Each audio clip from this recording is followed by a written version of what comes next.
우리 실로암 찬양 하나 하겠습니다.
우리 예배를 위해서 다시 한번 주여 한번 부르고 저희 기도하겠습니다. 주여!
감사하고 좋으신 아버지 하나님, 오늘 이 시간에 저희가 살아있는 영적 예배를 드리기를 원하오니 성령 하나님께서 이 예배 가운데 기름 부어 주시옵소서.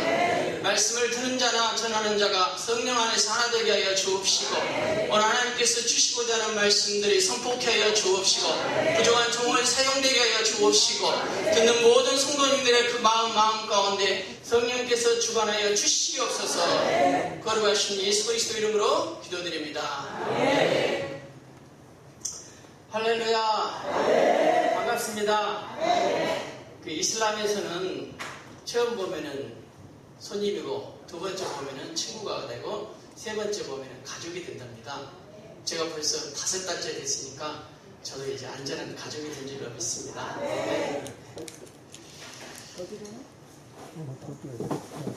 창세기 6장 1절부터 8절까지 한번 보겠습니다.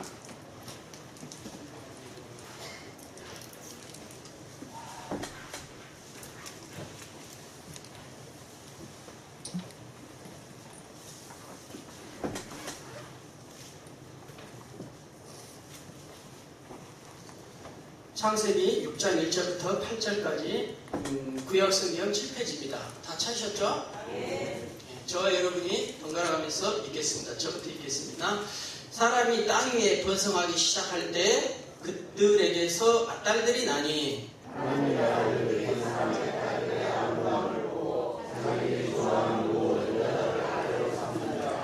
여호와께서 이르시되 나의 영이 영원히 사람과 함께하지 아니하리니 이는 그들이 육신이 됨이라. 그러나 그들의 날은 120년이 되리라 하시니라.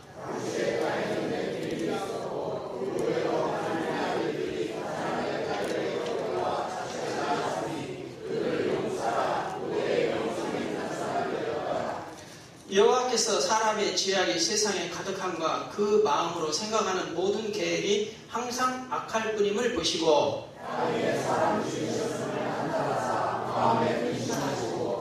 이르시되 내가 창조한 사람을 내가 지면에서 쓸어버리되 사람으로부터 가축과 기는 것과 공중의 새까지 그리하리니 이는 내가 그것들을 지었음을 한탄함이니라 하시니라. 그러나 노아는 여호와께 은혜를 입었더라. 아멘. 제가 처음에 기도원에 기도하러 왔을 때 우리 당회장 목사님께서 오산에 교회를 할 자리가 있다고 목회할 마음이 있느냐고 하셔서 제가 기도하고 하나님의 인도함을 받아 오산 반석교회와 기도원을 섬긴 지가 벌써 5달이 되었습니다.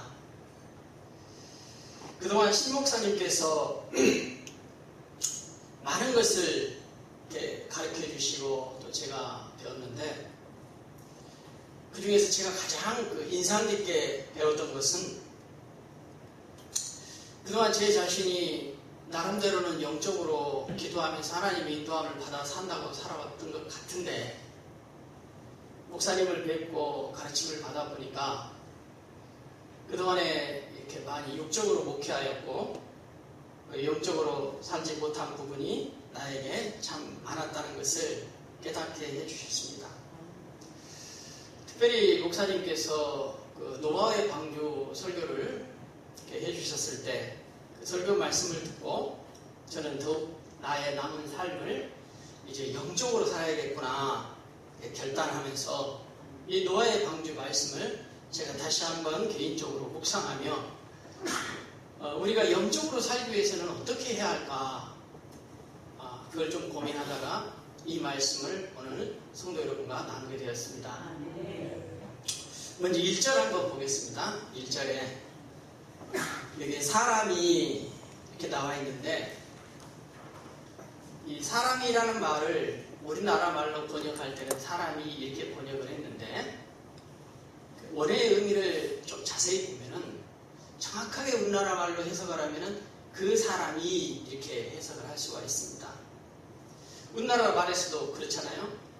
그것, 그 사람 이렇게 할 때는 뭔가 그 앞에 어떤 그 형태를 이렇게 봤잖아요.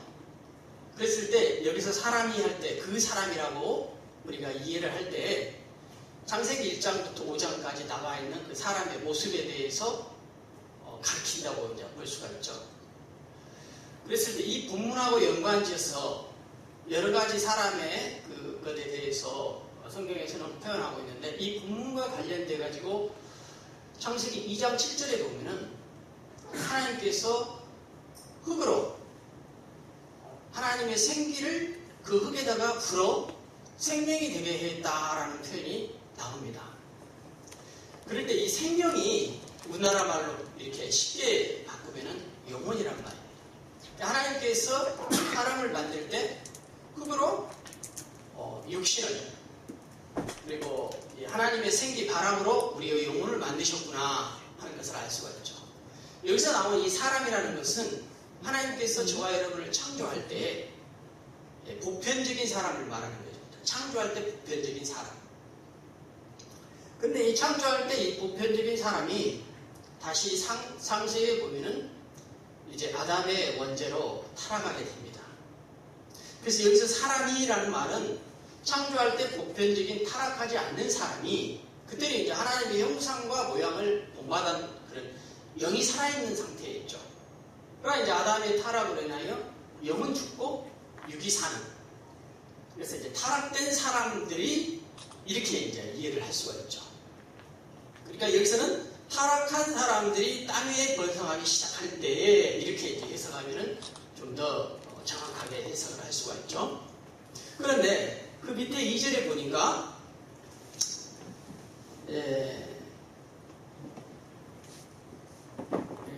2절에 보기에 앞서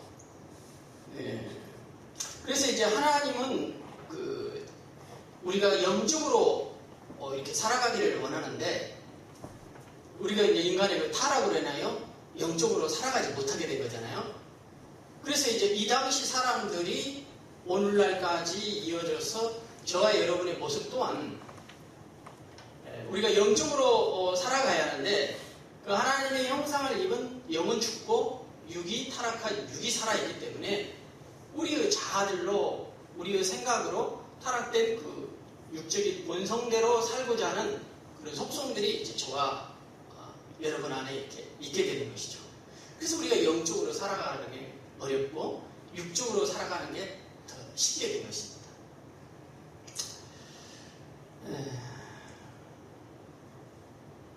그래서 이제 그 당시 노아는 이렇게 보편적인 이렇게 타락한 육적인 사람들의 모습을 따라가지 아니하고 하나님의 그 타락하기 전에 하나님의 형상을 닮은 하나님의 뜻과 계획을 바라보면서 살았기 때문에 영적으로 살 수가 있었다는 것입니다. 노아는 당시 사회 분위기에 휩쓸리지 않았습니다. 자, 이제 6장 2절을 다시 한번 보겠습니다. 하나님의 아들들이 사람의 딸들의 아름다움을 보고 이렇게 나와 있는데 여기서 이제 하나님의 아들들과 사람의 딸들에 대한 그 해석이 신학적으로는 한 3가지 견해가 있는데 제일 많은 신학적으로 이렇게 신학자들이 동의하는 그 설에 저도 공감을 해요. 그 설만 가지고 얘기를 할 때 어떻게 해석을 하냐면요. 그래서 하나님의 아들들 할 때는 보편적인 남자를 가리키며 하나님을 믿는 믿음의 후손들을 말합니다. 왜 그러냐면요. 창세기 4장 25절에 보면은 아담이 낳은 아들이 있는데 그의 이름 중에서 셋이라는 이름이 있는데 유독 셋에게만 하나님이 주셨으며 하나님이 주셨다는 표현이 나옵니다. 그러니까 가인도 있고 아벨도 있잖아요. 근데 가인이 타락한 아담의 후손으로서 첫 번째 이제 그 수평적인 지혜를 짓게 되는데 그 대상이 자기 친형제인 아벨을 죽였잖아요. 아벨은 경건한 자고 가인은 경건하지 않는 자인데 이 경건한 아벨을 죽여버렸어요. 믿음의 후손을 이을 사람이 없으니까 그 대신에 아벨 대신에 하나님께서 셋을 주셨으며 셋은 하나님께서 믿음의 후손을 경건한 믿음의 후손을 잇기 위해서 의도적으로 하나님께서 주신 믿음의 자손이라는 것입니다. 그럴 때 여기서 하나님의 아들들 할 때는 우리가 다 하나님을 믿는다고 하지만은 거기에는 경건하지 않는 가인과 같은 자들이 있다는 것입니다. 그래서 여기서 하나님의 아들들 하는 것은 이제 이렇게 가인들 같은 경건하지 않는 그 믿음의 후손들을 말하는 것입니다. 그러니까 이제 경건한 그 하나님의 경건해야 할 하나님의 자손들이 곧 가인과 같이 경건하지 않는 자들이 되어버린 것이죠. 그 결과 사람의 딸들의 아름다움을 보고 그 사람의 딸들의 아름다움, 이 사람의 딸들이라는 것은 타락한 사람들의 보편적인 그 모습을 이렇게 사람의 딸들이라고 표현을 한 것입니다. 그래서 이걸 좀 우리말로 쉽게 얘기를 하면은 경건해야 할 하나님의 자손들이 경건하지 않게 타락한 사람들의 아름다운 여자들의 모습을 보고 자기들이 좋아하는 모든 여자를 있는 대로 내 아내로 삼아버린지라, 이렇게 이해가 될 수가 있죠. 사람들은 육체적인 외모만을 보게 되는 것입니다. 그래서 오늘날 저와 여러분들도 육체적인 외모만을 보기가 쉽잖아요. 이게 영적이지 않고 육적이라는 것입니다. 청년들도 이렇게 결혼할 때 보면은 그 사람의 내면의 성품이 어떤지, 하나님을 얼마나 잘 믿는지, 이런 영적인 것에 관심이기보다는 얼마나 이렇게 외모로 아름답고 이렇게 몸매가 날씬하고 궁뎅이 삐쭉삐쭉 걸을 때도 이렇게 섹시하게 걷는 이런 사람들에게 더 마음이 간다는 것입니다. 그게 왜 그러냐? 이 당시 사람들부터 이렇게 유전되어 온 것입니다.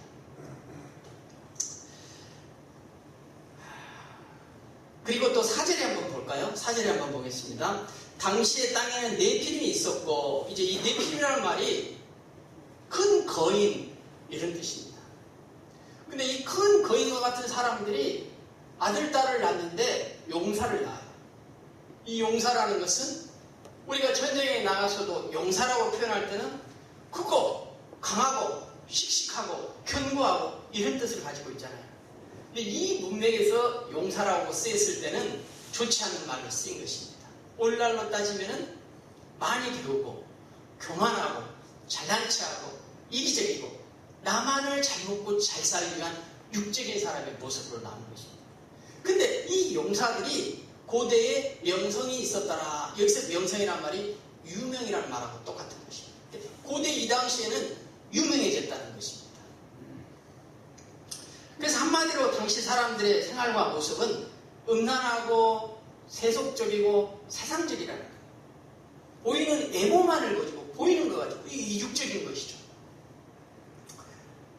이런 당시에 살아가는 사람들의 분위기에서 이제 이 5절에 보니까 여호와 하나님께서 사람의 죄악이 세상에 가득함과 그의 마음에 생각하는 모든 계획이 항상 악할 뿐임을 보시고 땅 위에 사람 지은 것을 한탄하시고 싹 쓸어버릴 계획을 가지신 것입니다. 그러나 노아만이 당시 시대 분위기에 휩쓸리지 않았을 뿐더러 9절에 보니까 8절에 하나님께서 노아는 하나님께 은혜를 입었더라. 노아가 하나님 앞에 은혜를 받은 거예요. 하나님의 은혜인 것입니다. 근데 은혜를 받은 이유가 9절에 나와 있는데 노아는 당대의 의인이요 완전한 자요 하나님과 동행한 자였더라. 이렇게 나와요. 그러니까 노아는 이런 자였기 때문에 하나님의 은혜를 받고 하나님의 말씀을 따라 순종하게 된 것입니다. 영적인 삶은 육적인 삶은 이렇게 보이는 외모, 세상적인 것, 세속적인 것, 이런 것을 따라가 사는 것이 육적인 삶인데 당시 많은 사람들은 그렇게들 살았잖아요. 노아와 그의 가족을 빼고. 그러나 노아만은 영적으로 살았던 것입니다. 하나님께 말씀을 듣고 그 말씀에 따라서 보이지 않지만은 보이지 않는 영적인 것에 따라서 그 말씀을 듣고 120년간을 순종해서 노아의 방주를 지었다는 것입니다. 이게 영적인 삶인 것입니다. 저와 여러분이 육적인 삶을 살지 아니하고 영적으로 살아가기 위해서는 보여지는 것을 보고 따라가는 삶이 아니라 보이지 않는 하나님을 말씀과 성령의 인도함을 받아 따라가는 삶이 곧 영적으로 살아가는 삶이 되는 것입니다. 아멘. 그런데 여기에서 이제 안전한이라는 말이 있는데 이 안전한의 말의 뜻을 우리가 도덕적으로 윤리적으로 안전하에 흠이 없고 어떤 단점도 없는 이런 뜻을 내포하고 있는 것이 아닙니다. 노아의 삶과 성경의 문맥을 볼 때에 노아는 그런 사람은 아니었어요. 그러면 노아를 어떻게 해서 하나님께서 노아를 안전한이라고 표현했겠는가? 비록 저와 여러분처럼 노아도 실수가 있고 본질상 죄악의 속성이 있음에도 불구하고 하나님의 말씀을 들었을 때 그 말씀 말씀을 지켜보려고 내 육신을 죽이고 애쓰고 몸부림치고 견디고 비비고 애를 쓴 그 삶의 중심, 마음의 중심과 그 삶의 전반에 걸친 삶의 태도, 그 모습이 하나님께서 완전하다고 일컬어 주신 것입니다. 아멘. 그걸 가지고 노아는 하나님과 동행하였더라. 그러니까 저와 여러분도 노아처럼 될 수 있다 없다? 될 수 있다는 것입니다. 비록 저와 여러분이 허물이 많고 부끄러움이 많고 부족함이 많고 시행착오가 많을지라도 우리가 하나님의 말씀을 듣고 하나님께서 음성 들리실 때 그걸 순종하고 애쓰고 몸부림치고 애쓰는 그 과정만 있더라 할지라도 저와 여러분도 완전하고 하나님께서 하나님과 동행한 자라고 일컬어 주실 수 있다는 것입니다. 이 말이 얼마나 저에게 위로가 되든지. 그래서 하나님은 이 옛날 노아 시대나 오늘날에도 이 노아 같은 사람을 찾으시는 것 같아요. 근데 제가 작게 여기 와서 생활했지만 이 노아 같은 분이 아마 신현웅 목사님과 노아의 방주를 짓고 있는 분들이 아마 우리 시온 기도원의 모든 성도님들 가족들이 아니겠는가. 아멘. 그런 생각을 해보게 됐습니다. 왜냐하면 저도 처음에는 몰랐어요. 육적인 제 눈에 보이는 것으로만 봤어요. 그러나 이렇게 여기서 이렇게 시간을 가지고 이렇게 살아보니까 정말 이곳이야말로 세상의 가치관과 보이는 것을 따라가지 아니하고 보이지 않는 영의 것들을 추구하며 영원한 궁극적인 구원의 방주를 쌓는 곳이 바로 이곳이 아닌가 저도 이렇게 점점 깨달아가고 있습니다. 그러나 오늘날 또 많은 사람들이 우리가 마치 가인과 같이 믿음 생활하면서 믿음의 후손인 것처럼 생활을 하지만은 실제로는 보면은 육적으로 육신적으로 살아가는 성도들이 의외로 참 많죠. 그게 영의 것을 추구하지 아니하고 보이지 않는 것을 보지 못하기 때문에 그런 줄로 봅니다. 그런데 그러면 이제 우리가 하나님의 말씀을 순종하고자 하는 태도를 갖고 싶잖아요, 저 여러분이. 근데 그 마음이 마음속에 좀 더 불릴 듯 일어나기 위해서 오늘 말씀을 보니까 하나님께서 저와 여러분을 끔찍하게 지극히 섬세하고 아주 구체적이고 현실적으로 사랑하는 모습을 알 수가 있습니다. 몇 구절을 찾아보면은 그걸 한번 잠깐 더 좀 보겠습니다. 먼저 6장의 이 14절 같이 한번 읽어볼까요? 자, 시작.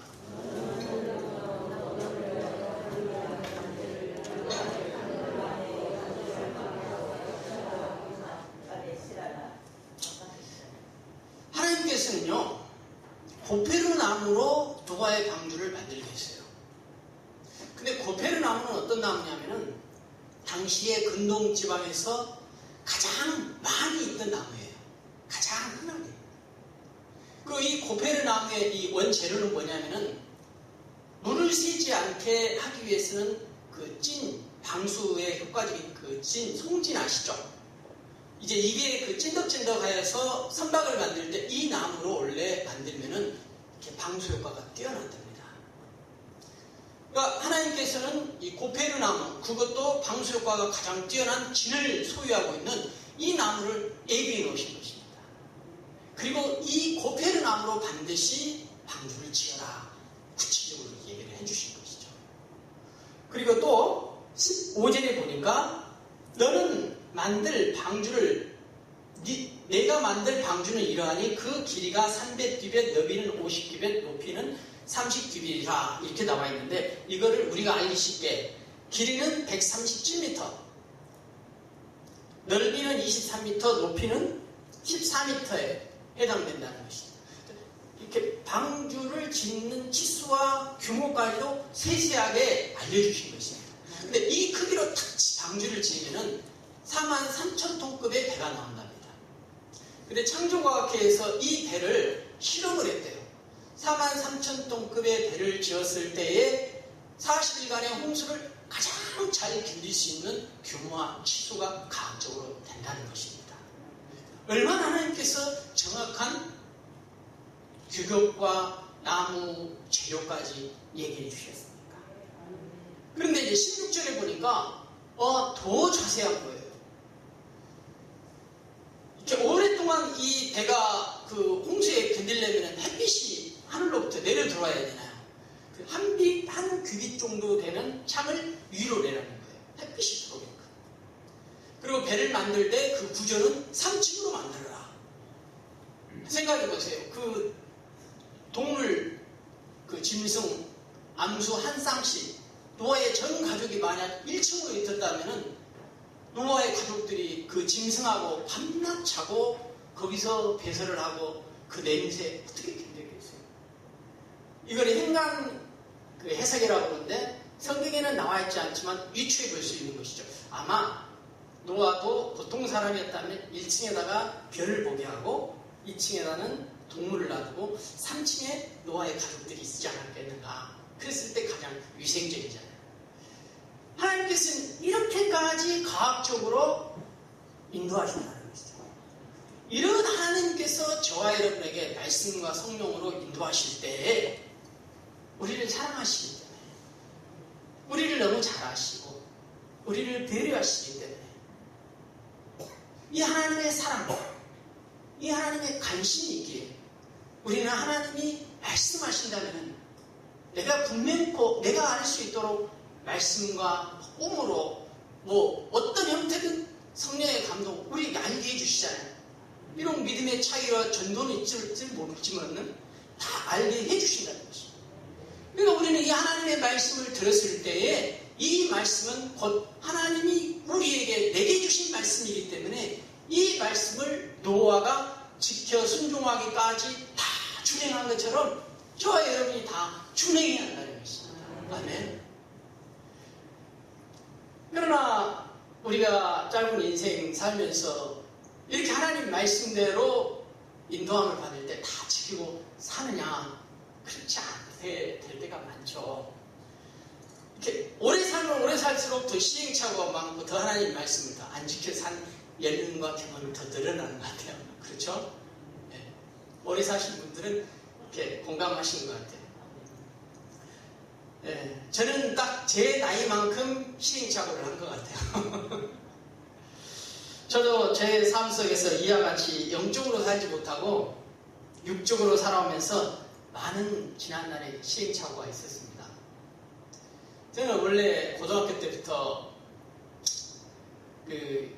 교회를 다니기는 했지만은 그때는 이제 교회에서 빵 주고 크리스마스 때 행사해주고 잘해주니까 교회를 다니다가 대학교 1학년 때야 선교단체에서 성경 공부를 하면서 인격적으로 예수님을 제 마음에 영접을 했습니다. 그래서 처음 신앙생활할 때는 참 즐겁고 좋더라고요. 저도. 그런데 대학생활을 하면서 또 저는 사회생활을 하면서 방송 PD 일을 했었어요. 한 7년 정도를 방송 PD를 했는데 방송 PD를 하니까 너무너무 좋은 거예요. 지금 제가 방송 PD를 한 지가 20년 전에 했을 때 그때 당시 월급을 제가 500만 원 이상씩 받았으니까 괜찮았죠. 카니발 휘발유차 처음 막 나왔을 때 그걸 타고 다녔어요. 그래서 저는 이렇게 방송국에서 생활하면서 이렇게 호텔에 1년에 한 15일씩을 이렇게 휴가할 수 있는 휴양권을 줘요. 그래서 그거 안 쓰면 그냥 끝나고 그거 쓰면은 돈 안 내고 가서 마음껏 먹고 무료로 쓰는 거예요. 직원들을 위해서. 그래서 방송국 다닐 때는 그 휴양을 꼬박꼬박 가서 15일씩 이렇게 호텔에 가서 이렇게 쉬고 휴양하고 또 제 차 뒤 트렁크에 보면은 여러분이 지금까지 세상에서 했던 것 좋아한 것은 저도 다 해봤어요. 하다못해 장기, 바둑, 스키, 볼링, 테니스, 수영복, 팬티까지 호텔 단합까지 다 넣고 그냥 다 했어요. 가다가 기분 좋으면은 내과에서 호텔에다 라면 끓여서 먹고 하여튼 제가 하고 싶은 대로 살고 싶은 대로 자유하게 사는 사람이에요. 자유하게. 그래서 저도 그때 당시 카드 돌려막기를 했었어요. 이미 제가 카드를 갖고 다니면서 이것 떨어지면은 이쪽 빼서 쓰고 이것 떨어지면 이것 쓰고 이렇게 뜨다 보니까 이거 계속 막아야 할 때가 이렇게 필요하더라. 그러니까 있는 카드 남아있는 거 갖고 빼서 돌려서 받고 또 이렇게 그 다음 달에 또 돌려서 받고 이렇게 쓰니까 너무너무 행복한 시절을 보냈습니다.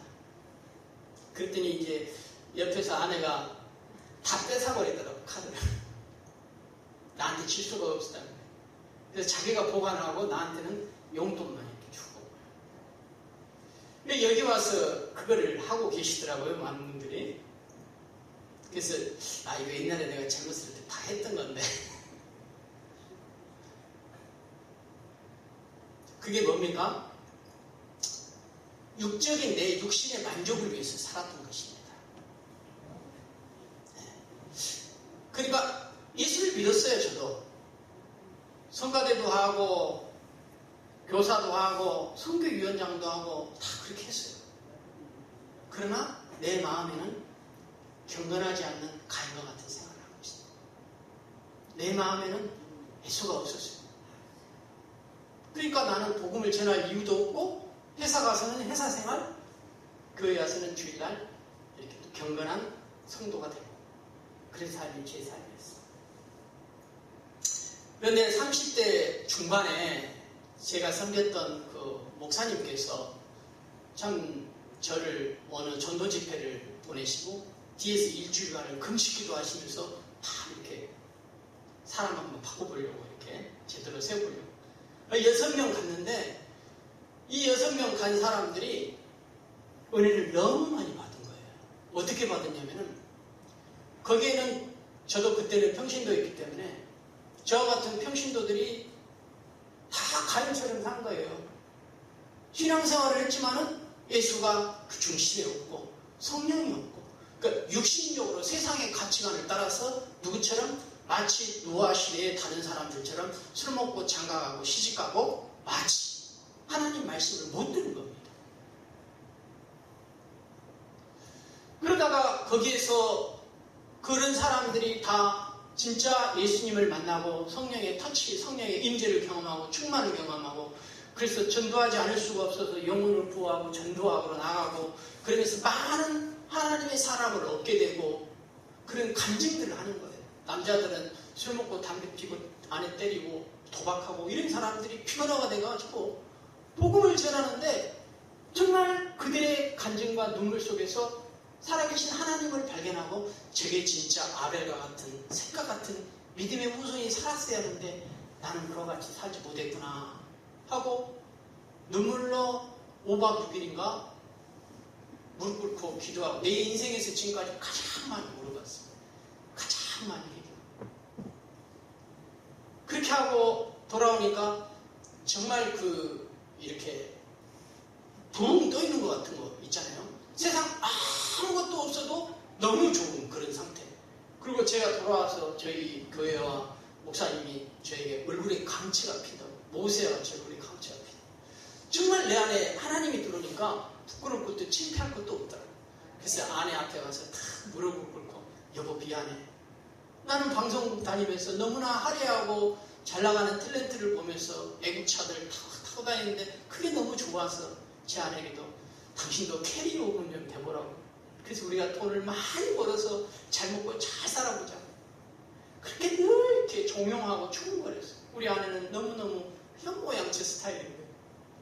아주 그게 너무너무 잘못됐다는 마음의 감동이 이렇게 오는 거예요. 아내 앞에 가서 무릎을 꿇고 여보 정말 당신한테 미안해. 나를 용서해줘. 그렇게 얘기하고 나니까 복음이 전해지기 시작한 거예요. 정말로 내 마음의 중심으로 교회에서 목사님이 하라고 하는 그런 전도 말고 내가 기뻐서 하나님이 좋아서 성령이 내 안에 들어오니까 영의 사람이 되니까 그냥 영으로 살아가는 것입니다. 영적 누가 말하라고 하는 게 아니라. 그래서 미장원에 가서 머리를 자르면서도 전도하고 비가 오나 눈이 오나 이렇게 거리에 나가서 지나가는 사람들 놓고도 전도하고 그런 삶을 살게 되었습니다.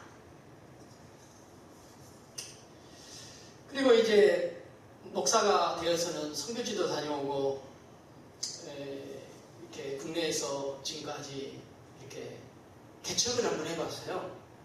개척을 하면은 누구나 다 그런 것처럼 저도 잘 될 줄 알고 자신만만해가지고 개척을 해봤어요. 개척을 했는데 하나님께서 제게 저기 평촌에 집을 하나 주셨는데 이 집을 팔고 사례비를 안 받고 계속해서 개척을 해도 이 개척교회는 답이 안 나오는 거예요. 재산은 줄어들고 몇 년간을 버티니까 나중에는 힘이 빠지는 거예요. 못하겠어요, 개척교회. 개척교회가 안 되겠구나 하고 대구에서 개척교회를 하다가 이 용인으로 올라와서 그 은퇴 목사님 후임으로 이렇게 이제 교회를 맡게 됐어요. 근데 이것도 뭐 한 달에 그 작은 개척교회가 200이 넘게 나가고 나가는 돈만 한 350이 나가니 제가 사례를 받을 수가 있나? 개척교회 실정상 이거 너무 많이 쓴 거예요. 평수로 한 70평을 쓰는데. 그래서 제가 이렇게 하나님께 기도하면서 어디 합병을 하거나 아니면 다른 좀 작은 이렇게 공간을 얻어서 나도 이렇게 사례도 받고 이렇게 좀 생활을 해야지 이게 되지. 한 10여 년 가까이 교회를 하니까 이게 탈진이 오는 거예요. 그래서 이제 그 근처에 있는 용통에 있는 또 한 20, 30명 된 교회하고 합치면은 이제 자립도 되고 나도 좀 인간적인 생활도 하고 이렇게 육적인 내 생각과 자아로 생각을 한 겁니다. 그래서 이제 그 은퇴 목사님 후임 갔기 때문에 은퇴 목사님이 반대를 하니까 성도들이 한 절반 이상이 다 떨어져 나가버리는 거예요. 그래서 남은 성도가 한 20명 남았을 때 목회를 어떻게 하나 이제 좀 자립돼서 그동안의 경험도 좀 살려서 좀 목회를 제대로 본격적으로 좀 해보려고 하는데 이게 반토막이나 한 20명 남아서 또 힘든 거예요. 이게 또 이렇게 세만 내고 이렇게 내 생활 이렇게 해서는 개척교회가 안 되겠는데 하고 내 생각과 계획과 지금까지 배운 모든 경험들을 내려놓고 하나님의 인도함을 받아서 다시 영적으로 살아야지 그 결단을 가지고 시원 은혜 기도원에 들어왔습니다. 그래서 제가 여기서 이렇게 지내면서 저에게는 하나님께서 그 휴식의 안식의 쉼의 시간을 주신 것 같은데 그동안 목회하면서 실패했던 것을 되돌아보게 되니 나의 육적인 자아로 목회했던 것 같습니다. 그러나 하나님께서 이런 불쌍한 나를 그냥 내버려 두지 아니하시고 이곳 시온 은혜 기도원에서 우리 신목사님을 이렇게 만나게 하시고 또 신목사님께서 하라는 대로 하니까 목사님께서 이렇게 자기의 목숨보다도 성도들을 사랑하시는 것을 제가 이렇게 보고 느끼게 되었어요.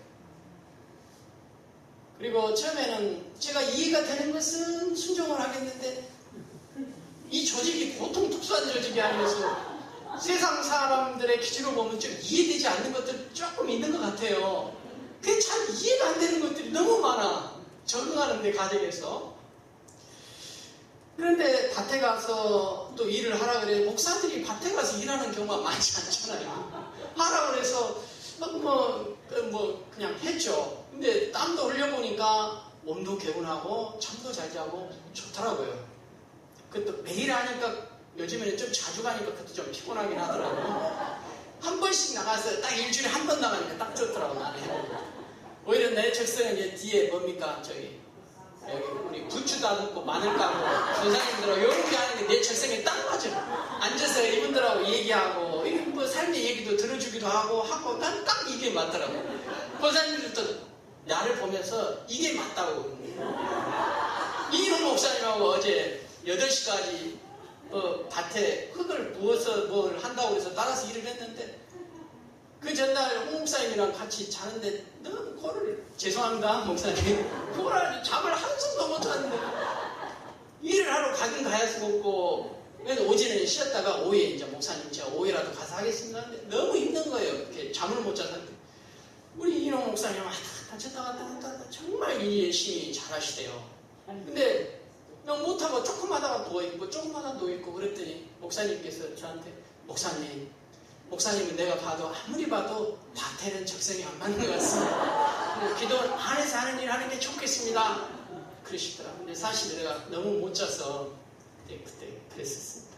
그런데 그런 밭일을 하면서 제가 느껴지는 게 뭐냐면 야, 여기 송범님처럼 정말 우리 신목사님 말처럼 죽을 힘을 다해서 일하는 분들이구나. 내가 이게 내 눈에 다 들어오더라고요. 어느 순간에. 내가 이와 같이 내 죽을 힘을 다해서 목회를 했더라면은 내가 이걸 배웠어요. 아, 내가 할 만큼 했구나. 내 육신대로, 내 육신의 상태대로 내가 할 만큼, 내 컨디션만큼. 근데 여기서 죽을 힘을 다해서 일을 해도 내가 이 목사님께 물어봤어요. 목사님, 그렇게 일을 하면 어디 아픈 데 없습니까? 아픈 데 하나도 없다는 거예요. 아, 하나님이 지켜주시는가 보구나. 나도 죽을 힘을 다해서 목회를 했더라면은 하나님이 지켜주셨을 텐데, 이 육신의 자로 내가 좀 더 뭐 하면은 가루로 죽어버릴까봐. 할 만큼만 하는 거야, 할 만큼만. 아, 그래서 정말 내가 내 인생에서 이 짧은 5달 동안에 내 인생에서 가장 많은 것을 배우고, 정말 이 세계적으로 신현옥 목사님 같은 분, 여기에 계신 성도님 같은 분들이 없을 것 같아요, 제가 보시면.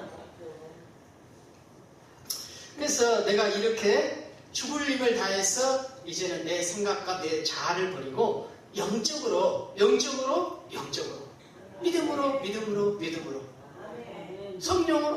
성령으로 하나님의 인도함만을 받아 목회를 해야겠구나 결단을 했어요.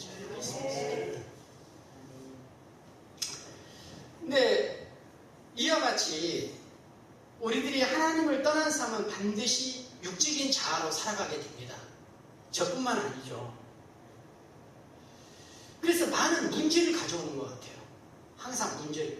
근데 문제를 갖다 주면은 우리들은 그런 문제들을 만날 때 또 우리 육적인 자아로 그 문제만을 해결하려고 하더라는 것이죠. 제 모습이 그랬어요.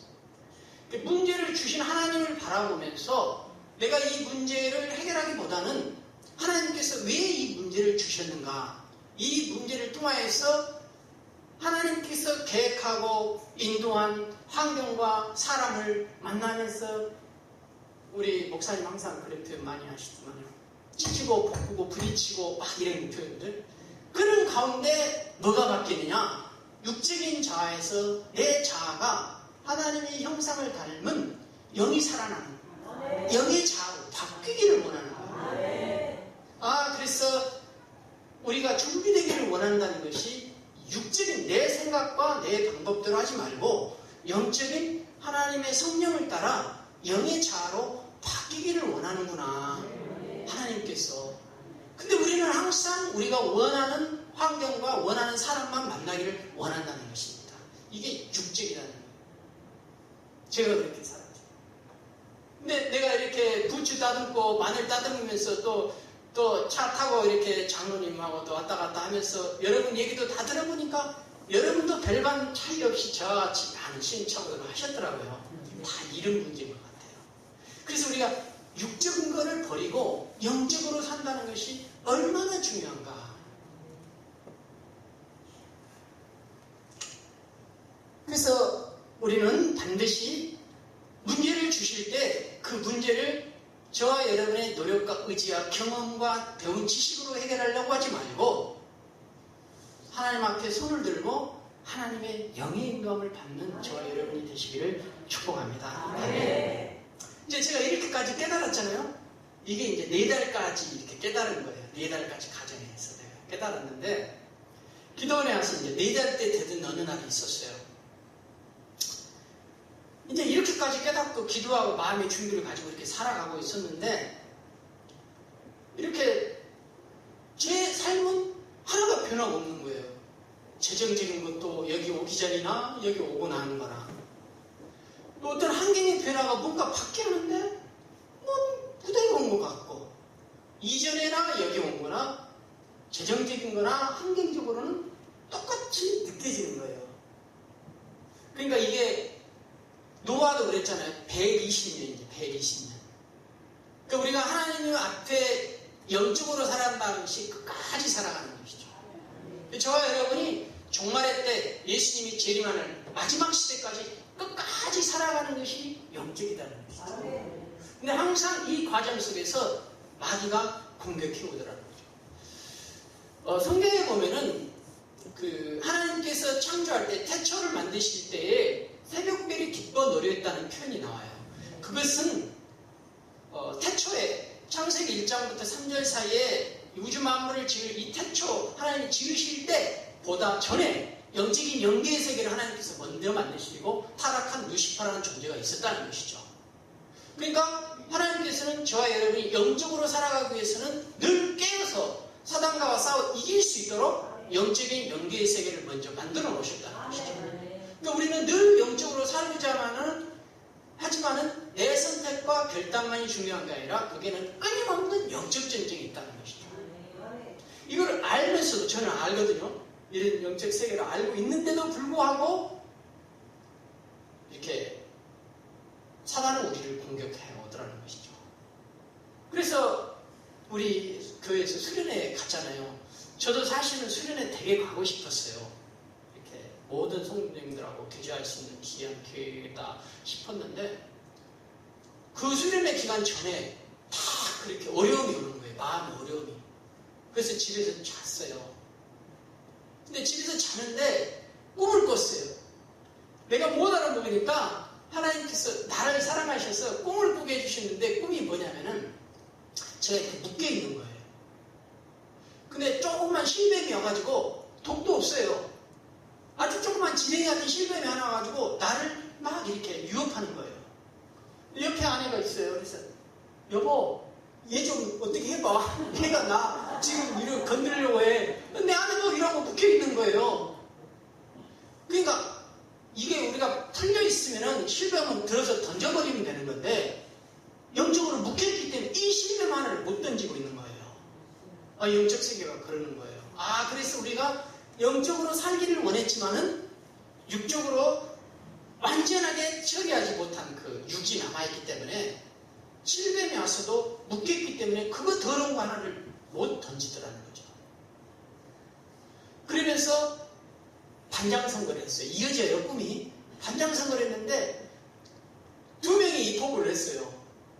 근데 모든 사람들이 내가 반장이 될 거로 이렇게 분위기가 그런 분위기였는데 제가 떨어져 버렸어요. 반장선거에.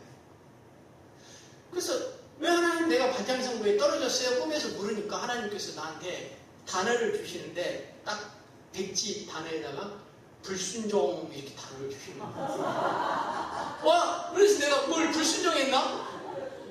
깜짝 놀랐어요. 나는 하나님 앞에 순종해서 몸부림치고 여기 온 것을 하나님의 인도를 알고 비비고 견디고 내 딸을 애를 쓰고 하나님의 뜻에 따라서 산다고 사는데 그만 이 마음이 이렇게 들어온 거 이게. 그리고 내가 평소에 이해되지 않는 것에 대해서 순종하지 못하고 제가 원장님한테 이렇게 조금 대들기도 하고 그랬어요. 그러면 안 되는데.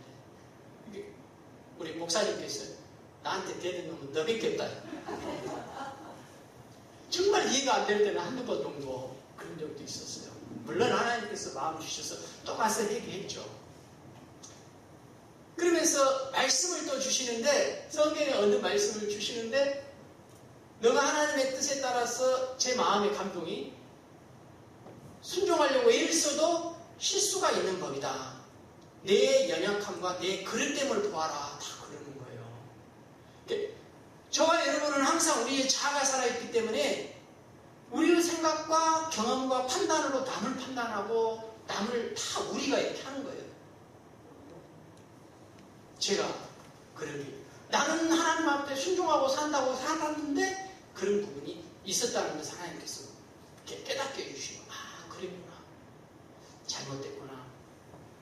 그래서 내가 이제 회개하고 오고 싶은데 어떻게 올 구실이 없을 때 마치 우리 장로님이 에어컨을 우리 집에 가지러 오실 때가 있어요.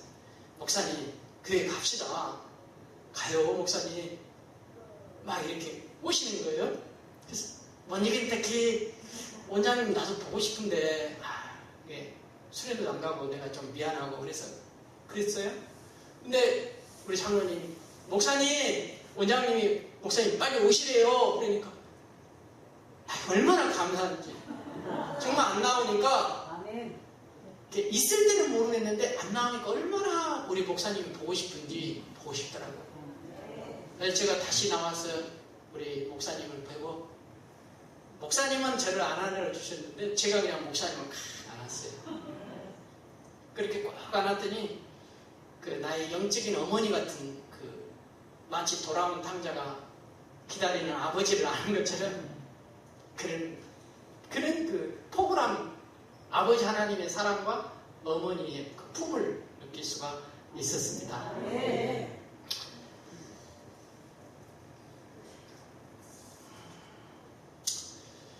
그동안 저는 많은 시행착오 속에서 하나님은 항상 저와 여러분의 삶 가운데 함께 해주셨습니다. 우리 신목사님의 그 이렇게 설교를 계속해서 반복해서 들으면서 신목사님께서 저렇게 살아갈 수 있는 그 힘이 어디가 있을까 이렇게 참 궁금했었어요. 그래서 똑같은 설교를 3번을 들은 적이 있었어요. 그랬더니 나의 모든 필요를 공급해 주신 하나님, 나의 전부이신 하나님이라고 고백하시더라고요. 아, 우리 목사님에게는 하나님이 우리 목사님의 전부이시구나. 그러면서 나에게는 나의 하나님이 어떤 하나님인지 생각해 보았어요. 그랬을 때 나는 그 하나님이 나와 함께 하신 하나님, 저는 나와 함께 하신 하나님. 저는 늘 제가 목회할 때도 고백을 했어요. 하나님, 나는 원래가 부족함이 많고 연약함이 많은 사람입니다. 늘 용서해달라고 이렇게 부족한 사람을 목사만 아니고 다른 걸 하라면 잘했을 텐데 목사가 되어서 이날 이때까지도 교회도 제대로 해온 것 같지도 않고 참 나는 하나님을 참 사랑한 것 같은데 하나님은 내 마음을 몰라주시고 목회를 안 하고 싶기도 하고 죽고 싶은 마음이 들 때도 많고 그랬는데 그런 과정 가운데에서도 항상 하나님은 나와 함께 하셔서 나를 구원해 주시더라고요. 그래서 요즘에는 제가 이런 생각과 마음으로 살아야 하잖아요. 마음을 따듬거나 부엌에 가서 청소를 하거나 기도원에서 무슨 일을 하든지 간에 늘 내 생각과 마음 속에는 그거를 잊어버리지 않으려고 해요. 뭐냐면 성부 아버지 하나님은 선하시다. 내게 이 환경을 주신 그 성부 아버지 하나님은 모든 일에 선하신 것입니다. 나는 저의 얘기뿐만 아니라 여러분 성도님들의 얘기를 들으면서 여러분들의 삶 속에서도 많은 시행착오가 있으시더라고요. 나는 어떻게 살았고 어떠고 이렇게 얘기를 들으면서 그렇지만은 제 마음속으로는 사랑하는 성도님, 그럼에도 불구하고 하나님은 선하십니다. 여기까지 인도하신 하나님이 우연이 아니고 실수가 아닙니다. 그 하나님은 선하시기에 지금 저와 여러분이 이 자리에 있게 하신 줄로 믿습니다. 이 선하신 하나님을 믿어야 합니다. 하나님은 깊이 있고 선하십니다. 만약 이 선하신 하나님을 우리가 받아들이지 않고 믿지 않는다면 우리는 원망, 불평, 내 삶이 문제가 많이 생겨요. 그러나 하나님은 그런 하나님이 아니잖아요. 뭐가 문제입니까? 내 육적인 자아가 문제더라는 것이죠. 하나님은 절대로 선하십니다. 두 번째는 제가 그랬어요. 제가 목회에 실패했던 가장 큰 이유 중에 하나가 교만했던 것 같아요. 항상 이렇게 답이 나와요. 제 머릿속에. 남보다 머리가 이렇게 2-3배가 빨리 돌아가는 것 같아요. 그냥 이렇게 하면 답이 그냥 나와요. 제 머릿속에는. 좀 그런 게 있어요. 그래서 그게 문제인 것 같아요. 이렇게 딱 하면은 딱 여기가 답이 이렇게 딱 내 머리에 나오는 거예요. 이 판단이 틀렸다는 거예요. 근데 여러분들을 보면은 만만치 않더라고요. 부엌에서 싸우실 때 보면은 저도 말도 한번 가만히 듣고 봐요. 그러면 이쪽은 자기가 맞았다, 이쪽은 자기가 맞았다. 내가 볼 때는 그냥 그게 그건데 사실 그게 그거예요. 우리의 생각과 우리의 관점이라는 게 다 그게 그거예요. 그런데 성령님은 우리에게 뭘 주시느냐? 기도하실 때 혼적으로 입술로 기도하지 말고 우리의 생각으로 달라는 거 하지 말고 성령의 임재를 경험하는 거예요. 성령의 임재를 경험하면 우리가 느낄 수 있잖아요. 기도할 때. 아, 내 안에 성령의 임재를 계시구나. 그러면 그 성령의 인도함을 따라가는 거예요. 내 생각과 판단으로 판단하는 게 아니라, 정죄하는 게 아니라 성령의 인도함을 받아 해야 하는데, 이게 시행착오가 사기더라는 거예요. 그죠? 이것만 잘 따라가면 되는데, 오늘도 예배 드릴 때 그렇게 해야지. 나도 결단하고 여러분도 결단하지만은 내일 되면 또 싸워요. 치주고 볶고 싸워. 그런데도 불구하고 예수님이 계시잖아요. 이 예수님은 이런 부족한 저와 여러분을 아버지께로, 성령께로, 아버지 하나님으로 인도해 주신다는 거죠. 그냥 내버려 두지 아니하시고. 저도 이렇게 꿈꿨던 거 얘기하잖아요. 이번에도 자칫 구원의 방주에서 떨어져서 바닷가에 빠져 죽을 뻔하다가 오직 하나님이 답답했으면 꿈에도 보여주시고 또 반복적으로 이렇게 다 이렇게 해가시더라고요. 이 구원의 주인 예수님, 이분 손을 굳게 붙잡아야 할 줄로 믿습니다. 만약 우리 시온의 구원의 방주가 가고 있는데 배 밑창에 배가 빵꾸가 났어요. 여러분 어떻게 하시겠습니까? 어떻게 하시겠어요? 어떤 사람이? 예? 구멍을 막아? 구멍을 막은다고 그래서 구멍이 막아질까요? 그게 육적 자아라고 그렇게 얘기를 해도 또 육적 자아로 얘기를 하네요. 그거 환경 보지 마시라는 거예요. 사람 보지 마시고 구원의 주님 예수님을 바라보는 거예요. 예수님을 딱 바라보고 주님 도와주세요. 그러면은 구멍난 배를 막아주시고 출렁이는 파도를 잠잠케 하시고 그 주님을 바라봐야 하는데 우리는 늘 환경을 본다는 거예요. 아직도 이게 습관이 되어 있어요. 저희가 그 훈련을 하고 있어요. 어떤 환경과 어떤 사람을 만나도 환경을 바라보지 말고 구원의 주님 예수님을 바라보면은 묶였던 영적인 것들이 풀려질 줄로 믿습니다. 제가 답을 찾았고 답을 나누잖아요. 여기에 답이 있어요. 영적인 거 푸는 것은 쉽습니다. 하나님께서 다 알려주시고. 그런데 노아는 그 하나님의 선하심을 믿었고 하나님의 말씀을 따라 성령의 여호와의 영에 따라 인도함을 받았고 구원의 주님을 바라봤다는 것입니다. 그래서 구원의 방주를 다 안생했습니다. 그래서 저와 여러분이 이제 새로운 시온의 구원의 방주를 타야 합니다. 그 구원의 방주를 타고 이제 육적으로 살지 아니하고 영적으로 살아가는 저와 여러분이 되시기를 축원합니다. 아멘. 감사합니다. 우리 찬양 하나 하겠습니다. 나의 하나님, 제가 고백한 것처럼 나의 하나님 찬양 하나 하겠습니다. 1절만 반복해서 좀 하겠습니다.